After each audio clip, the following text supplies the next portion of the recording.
guys, so buhay pa yung tilapia oh. Ganyan ang mga talapia dito sa Laguna. Sabi ng vlogger, talapia.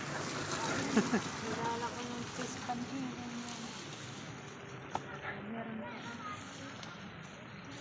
Ay, talagang dinamihan na oh. Pantatlong araw.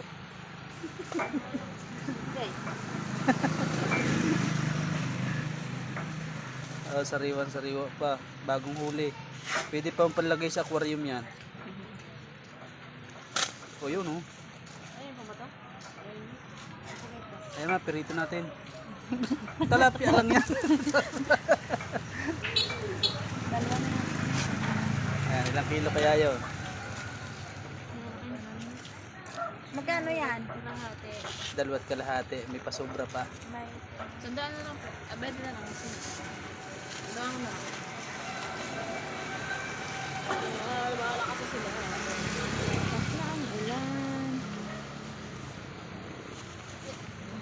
Ayun.